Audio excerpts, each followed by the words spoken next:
Sir, ಈಗ ಸಭಾಪತಿಗಳು ಒಂದು ಮಾತು ಹೇಳಿದರೆ ನೀವು ಆಕಸ್ಮಿಕವಾಗಿ ಆದಂತಹ MLA. ಇಲ್ಲ, ಸಭಾಪತಿಗಳು ಹೊರಟ್ಟಿ ಸಾಹೇಬ್ರ ಮೇಲೆ ನನಗೆ ಅಪಾರವಾದ ಗೌರವ ಇದೆ. ಸಭಾಪತಿಗಳು ಮಾತಾಡ್ತಾ ಕೆಲವರು ಆಕಸ್ಮಿಕವಾಗಿ ಗೆಲ್ತಾರೆ ಅಂತ ಹೇಳಿದ್ದಾರೆ. ಸಭಾಪತಿಗಳೇ, ತುಂಬ ಗೌರವದಿಂದ ಹಿರಿಯರಿದ್ದೀರಾ ನೀವು.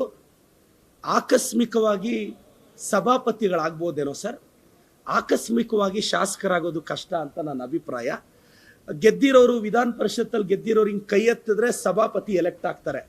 ಆದರೆ MLA ಆಗಬೇಕು ಅಂದರೆ 1 ಲಕ್ಷ ಜನ ವೋಟ್ ಹಾಕಬೇಕು ಅನ್ನೋದು ನನ್ನ ಅಭಿಪ್ರಾಯ. ಈ ಹೇಳಿಕೆ ಸಭಾಪತಿಯವ್ರಿಗೆ ಅನ್ವಯಿಸಲ್ಲ, ಸಭಾಪತಿ ಆಯ್ಕೆಗೆ ಅನ್ವಯಿಸುತ್ತೆ ಅಂತ ಹೇಳ್ತಾ ಗೌರವದಿಂದ ಸಭಾಪತಿಗಳಿಗೆ ಹೇಳಕ್ಕೆ ಬಯಸ್ತೇನೆ ಸರ್. ಇನ್ನೊಂದು KSPCC ವಯನಾಡಿಗೆ ಬನ್ನಿ ಅಂತ ವಯನಾಡ್ ಪರವಾಗಿ ಸರ್, ಖಂಡಿತವಾಗೂ ಈ ಮಾಹಿತಿಯ ಕೊರತೆ ಇದೆ ನನಗಿದ್ರ ಬಗ್ಗೆ ಐಡಿಯಾ ಇಲ್ಲ. ಖಂಡಿತವಾಗೂ ಅದು ತಿಳ್ಕೊಂಡು ನಾನು ರಿಯಾಕ್ಟ್ ಮಾಡ್ತೀನಿ ಅಂತ ಹೇಳಕ್ಕೆ ಇಷ್ಟಪಡ್ತೀನಿ. ಮತ್ತು ಇನ್ನೊಂದು, ನಮ್ಮ ಸ್ಪೀಕರ್ ಖಾದರ್ ಸಾಹೇಬ್ರ ಬಗ್ಗೆ ಇಲ್ಲ ಸಲ್ಲದ ಆರೋಪ ಮಾಡ್ತಿದ್ದಾರೆ.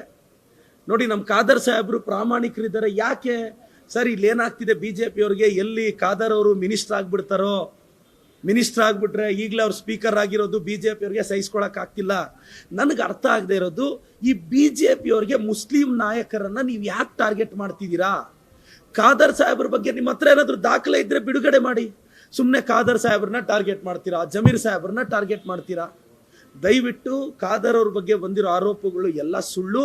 ಸುಮ್ಮನೆ BJP ಅವ್ರು ಮಿನಿಸ್ಟರ್ ಆಗೋ ಟೈಮಲ್ಲಿ ಸುಮ್ಮನೆ ಅವ್ರಿಗೆ ಅಡ್ಡಗಾಲ ಆಗ್ತಾ ಇದ್ದಾರೆ ಅಂತ ಹೇಳಕ್ಕೆ ಇಷ್ಟಪಡ್ತೀನಿ.